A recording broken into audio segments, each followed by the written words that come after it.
Hey guys, Mr. Cheeps here.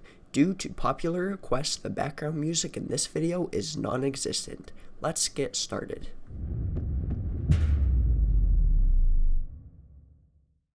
So if you've messed around with rigid body physics after that last video, then you may have noticed that Blender, just like all of us, isn't perfect. This is called clipping, and we 3D artists hate it. So in this episode, I'm going to show you how we can fix this clipping and how to change the reaction between objects to make surfaces seem different. Here's a few examples.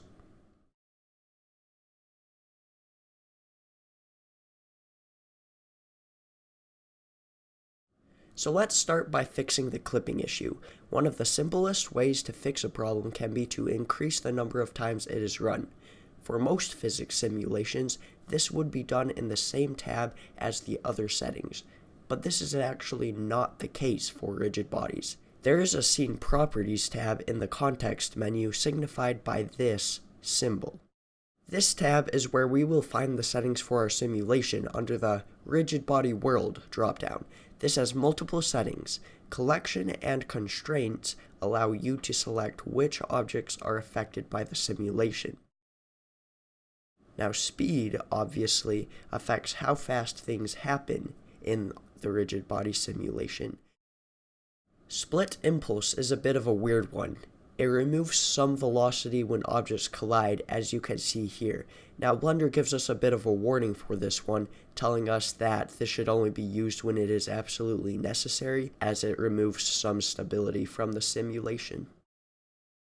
The main settings we're looking for here are actually the steps per second and solver iterations values. These two are the ones that control the quality of our simulation. Steps per second is the number of times things are calculated per second. So right now, it would be calculating our simulation 60 times per second. Now when I raise this, you can see the quality of my simulation increase. If I lower this, you can see everything go crazy and the default cube starts clipping through my planes super easily. So that's the first setting that will raise the quality of our simulation. Now, when we start using constraints, we'll want to keep solver iterations in mind.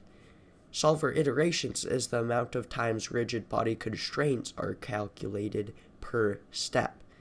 Given that we aren't using these rigid body constraints yet, we don't need to raise this. Just keep in mind that this is here as we will need it later on. So now we know how to keep our cube in line. Let's experiment with some collision settings. On both active and passive objects, we can find a drop-down for surface response and a drop-down for sensitivity. These two drop-downs give us multiple settings to control how our rigid bodies interact with each other, so let's take a look at those. Friction will make things less slippery, and bounciness does about what you would expect. Using friction and bounciness together, we can create a bunch of different surface responses.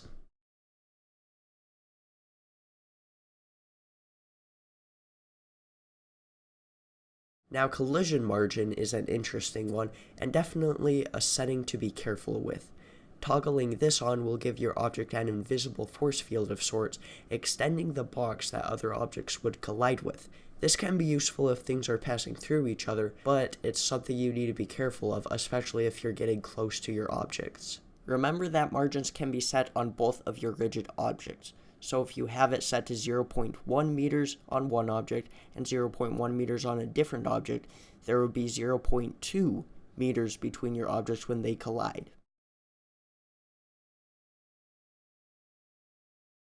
So that is how you can improve collisions and change surface responses with rigid bodies in Blender. In the next episode, we will look at using Blender's force objects to control our simulations. Thank you for watching, and have a great day.